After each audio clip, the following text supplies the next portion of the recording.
Good morning student.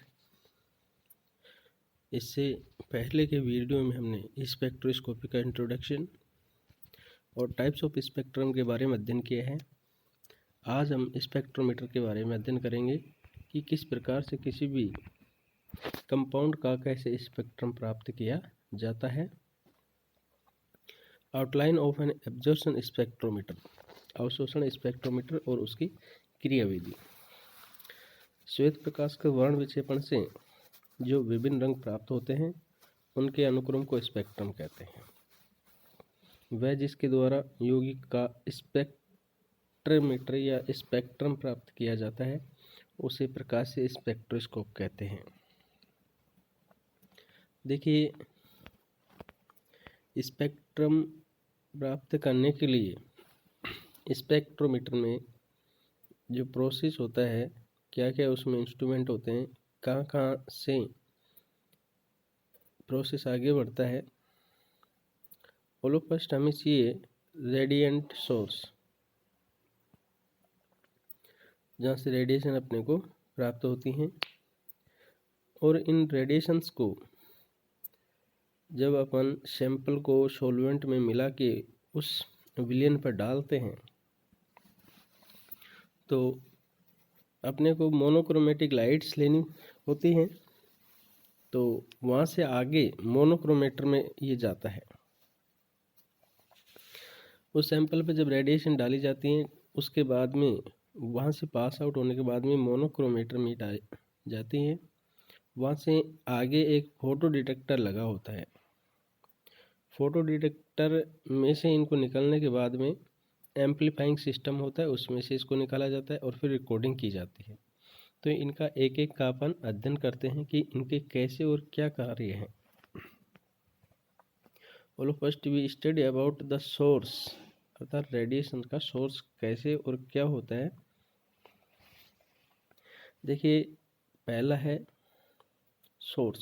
स्रोत से हम पर्याप्त और विशिष्ट तरंगदैर्ध्य प्रकाश का आपतित विकिरण प्राप्त करते हैं। यह महत्वपूर्ण है। स्पेसिफिक वेवलेंथ की रेडिएशन, अलग अलग तरंगदैर्ध्य के प्रकाश के लिए भिन्न भिन्न स्रोत काम में लेते हैं, जैसे दृश्य प्रकाश, निकट पराबैंगनी और निकट अवरक्त विकिरणों के प्रकाश के लिए साधारण कांच में बंद टंगस्टन तंतु लैंप का प्रयोग किया जाता है। पराबैंगनी क्षेत्र के लिए हाइड्रोजन या ड्यूटेरियम विसर्जन लैंप प्रयुक्त होता है।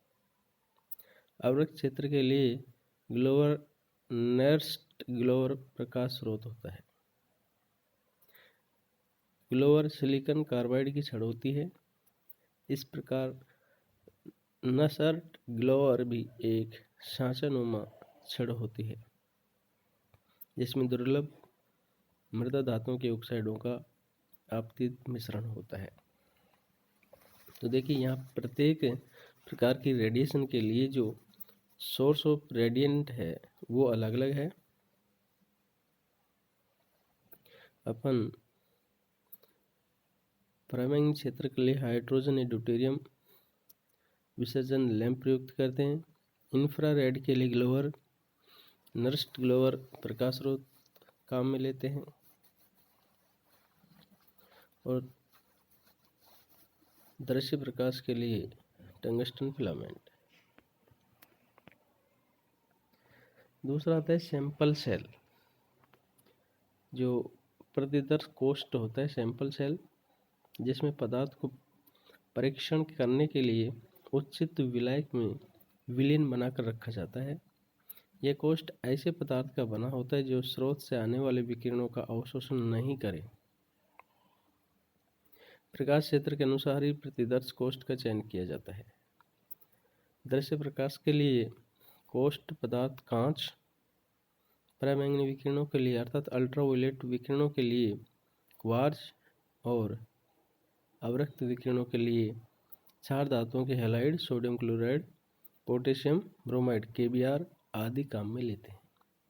कोष्ठ में रखा पदार्थ एक विशिष्ट तरंगदैर्ध्य के विकिरणों को अवशोषित कर लेता है और शेष विकिरणों को विश्लेषक में भेज देता है। तो यहाँ पे जो सैंपल सेल है उसका चयन भी विशिष्ट है और जिस विलायक में विलयन बनाया जाता है वो ज़्यादा महत्वपूर्ण है, क्योंकि अगर विलायक ही रेडिएशन से रिएक्शन कर जाएगा तो फिर जो अपन सैंपल ले रहे हैं उसका अपने को प्रॉपर स्पेक्ट्रा ही प्राप्त नहीं होगा और उसकी एक्सेल स्ट्रक्चर की जानकारी नहीं पता चलेगी। थर्ड है मोनोक्रोमेटर एनालाइजर या मोनोक्रोमेटर। ये घूम सकने वाली प्रिज्म या ग्रेटिंग होती है। जिस पदार्थ का प्रतिदर्श कोष्ठ बना होता है उसी पदार्थ का प्रिज्म या ग्रेटिंग बनी होती है। जो सैंपलिंग सेल था, सैंपल सेल जिस पदार्थ का बनाया जाता है उसी का ये प्रिज्म या ग्रेटिंग बनता है मोनोक्रोमेटर। प्रिज्म के द्वारा विभिन्न तरंग दैर्ध्य वाली विकिरणें पृथक पृथक विभक्त हो जाती हैं, अतः यह एक प्रकार से मोनोक्रोमेटर का कार्य करता है। ये विभिन्न तरंग दैर्ध्य की विकिरणें प्रिज्म के घूर्णन के कारण एक संसूचक पर आपतित होती हैं। इस प्रकार को क्रम विक्षेप कहते हैं। इसको अभिलेची यंत्र के साथ तुल्यकालिक कर लिया जाता है, जिससे कि प्रत्येक तरंग दैर्ध्य का अभिलेख चार्ट पर व्यवस्थित अलग अलग स्पष्ट अंकन हो सके। फोर्थ डिटेक्टर संसूचक विकिरण ऊर्जा को विद्युत चुंबकीय ऊर्जा में रूपांतरित कर देता है। ये दो प्रकार के होते हैं, तापीय संसूचक और प्रकाश संसूचक। थर्मल डिटेक्टर और फोटो डिटेक्टर। थर्मल डिटेक्टर तापीय संसूचक विद्युत धारा के ऊष्मीय प्रभाव का अनुप्रयोग है। ये स्पेक्ट्रम के मध्य एवं अवयव भागों में प्रयुक्त किए जाते हैं। ताप विद्युत युग्मों द्वारा, ताप विद्युत पुंज द्वारा, वोल्टमीटर आदि तापीय संसूचक के उदाहरण हैं। फोटो डिटेक्टर में प्रकाश विद्युत प्रभाव का उपयोग होता है। ये दृश्य, पराबैंगनी और निकट आवृत क्षेत्रों में प्रयुक्त किए जाते हैं। लास्ट है रिकॉर्डर।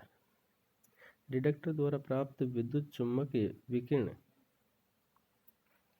संसूचक द्वारा प्राप्त विद्युत धारा एवं प्रवर्तक द्वारा प्रवर्धित होकर एक अभिलेखी उपकरण की लेखनी को एक अभिलेख पत्र पर चलती है।